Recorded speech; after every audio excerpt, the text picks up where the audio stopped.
8월 증시 상황 전해주시죠. 네, 뉴욕 증시가 8월 들어 높은 변동성을 보이고 있습니다.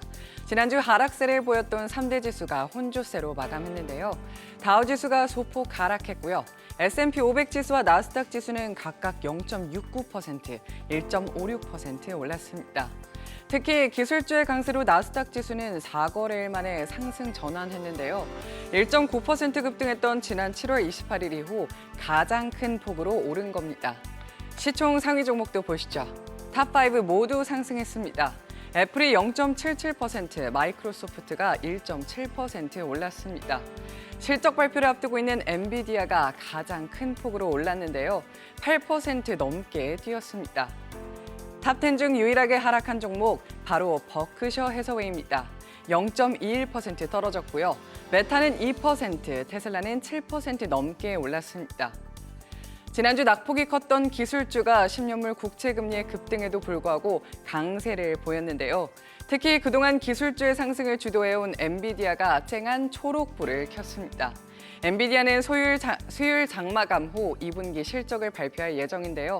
투자자들은 엔비디아 실적이 최근의 기술주 조정 흐름을 전환시킬 수 있을지 주목하고 있습니다. 기술 섹터에서 눈에 띄는 또 다른 종목, 바로 보안 소프트웨어 업체 팔로알토 네트워크스입니다. 예상보다 강한 실적에 15% 가까이 올랐습니다. 이번 주 가장 큰 이슈 중 하나인 엔비디아의 실적 발표, 조금 더 자세히 짚고 넘어갈까요? 대부분의 전문가들은 엔비디아가 시장 예상치를 뛰어넘는 실적을 발표할 것이고 이에 따라 주가가 크게 오를 것으로 전망하는데요. HSBC도 엔비디아에 대한 목표 주가를 지금보다 약 80% 높은 $780로 제시했습니다. 미국 시장조사 업체 울프 리서치의 수석 투자 전략가인 크리스 세니크는 엔비디아가 많은 종목들이 연준발 유동성에서 벗어나 AI 낙관론에 상승하게 해준 주요 동력이라고 평가했는데요. 이번 실적 발표가 시장의 중대한 이벤트가 될 것이라고 강조했습니다.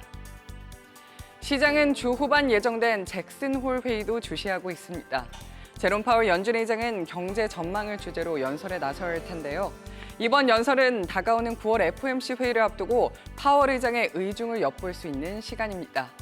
월가의 대표적인 강세론자죠. 톱니 펀드스트랙 글로벌 어드바이저스의 공동 창립자는 연준이 비둘기파적인 발언을 내놓을 것이라고 전망했는데요.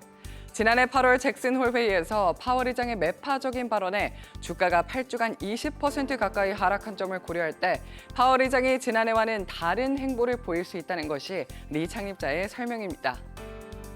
유럽 주요국 증시도 혼조세로 마쳤습니다. 독일 닥스 지수가 0.19%, 프랑스 까크 지수가 0.47% 올랐고요. 영국 푸시 지수는 소폭 하락했습니다. 종합권 증시는 중국의 금리 인하 실망감에 하락했는데요. 상해 종합지수, 홍콩 항생지수 모두 1% 넘게 떨어졌습니다. 반면 일본 니케이 지수는 소폭 올랐습니다. 비트코인은 오전 6시 기준 3,575만 원에 거래되고 있습니다. 유가는 중국 수요에 대한 기대감이 사라지면서 하락했습니다. WTI 0.67% 떨어졌습니다. 국채금리는 상승했습니다. 10년물 국채금리는 다시 4.3%를 돌파했는데요. 2007년 이후 최고 수준을 달성했습니다. 이런 가운데 미국 투자관리회사 클리어 브릿지 인베스트먼트의 제프 슐츠 시장 전략 책임자는 10년물 국채금리가 계속해서 오를 것이라고 전망했는데요.